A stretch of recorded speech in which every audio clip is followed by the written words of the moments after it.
A new culture of working from home and video conferencing has ushered in a trend for informality in the workplace, including what we wear. CEOs set the tone for their companies. So can they now dress down a bit?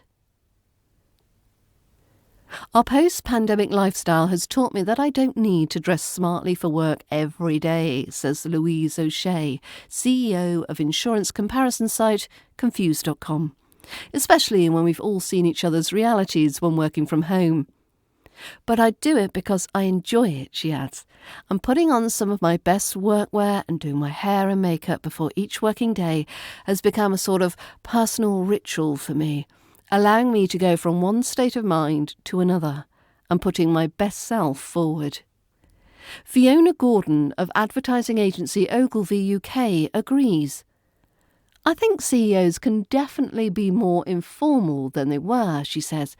The pandemic has moved the dress code for everyone, but for me, personally, if I'm going to present to a big room, I like to feel the energy, and I do get that from what I wear. For example, putting lipstick on is one of my personal triggers for confidence. These women are just two of the many CEOs now facing a wardrobe dilemma. How do you present yourself to be taken seriously for business in a world that seems much more open to informality? Are those in charge ready to change their wardrobes in line with their workforce? Peter Dunn, CEO of Manchester-based HR specialist Peninsula, isn't ready to mothball his suit just yet. I wear a suit to the office every day, he says. This conveys a certain standard that I've set for myself, both personally and professionally. As CEO, it's up to me to lead by example. If I expect employees to dress smartly, then I should do the same. While acknowledging that the pandemic has changed expectations, allowing employees to dress in a more casual style that used to be associated with the tech sector. Dunn believes that dressing professionally puts you in a better frame of mind for work. I believe it is good business practice to dress smartly, he adds. It all comes back to customer service, leaving people with a good impression, showing that you care and want them to come back. If someone were to turn up to a meeting in ripped jeans or flip-flops, unless it were out of hours and very last minute, to me that shows you don't care. First impressions count, and you only get one chance to make a good one. The pandemic has accelerated the level of informality that companies accept. According to Ben Witter, head of employee coaching and consultancy firm Hex Organisation, CEOs want to appear to be more human and not just some corporate robot in a suit, he says. Someone that people feel comfortable around, is relatable, and we can have confidence in. He also argues that, at least for men, the suit and tie in combination was becoming a tainted brand well before the pandemic, thanks to a whole series of high-profile stories like the MP's expenses scandal, the Enron collapse, and the 2007-08 banking crisis. It's no longer taken for granted that the suit is the uniform of a trustworthy person, he says. But Peter Dunn refutes this. Suits don't make any difference. It's the credibility of the individual that counts, he counters. So what should a leader who wants to be seen as relatable and authentic wear?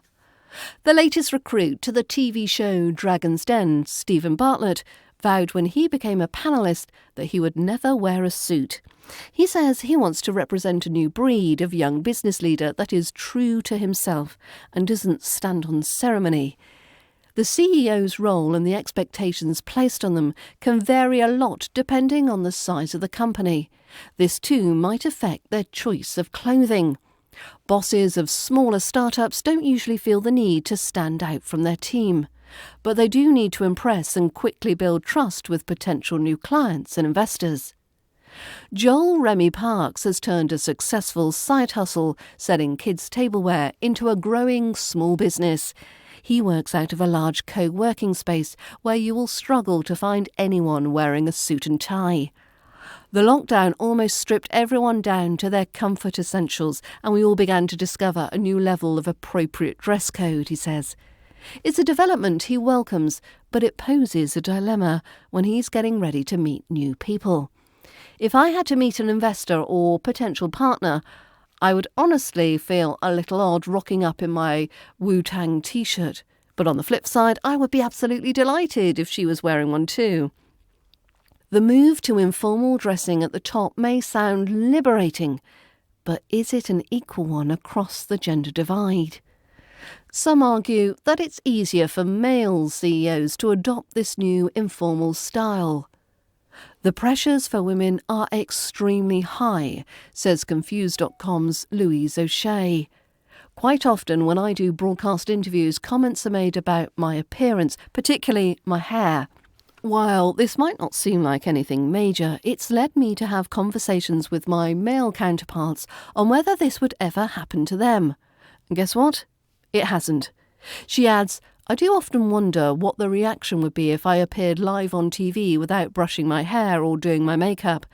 Would I be known as the CEO who never made an effort, or the CEO who was ready to challenge old expectations? But not everyone agrees that the odds are stacked against women in this regard. Fiona Gordon of Ogilvy UK thinks this shift to casual could present some unexpected positives for women. Women, you could argue, will have more opportunities than men because women traditionally can wear more diverse clothes, so can be more expressive of themselves. Whereas for men, there is a kind of uniform in a way. It is quite good to be memorable. People's attention is satiated with so many images, she adds. Sarah Simmons, a former fashion entrepreneur who now coaches CEOs across different sectors, believes women and men are judged equally in terms of style and appearance. We only want to do business with those we trust.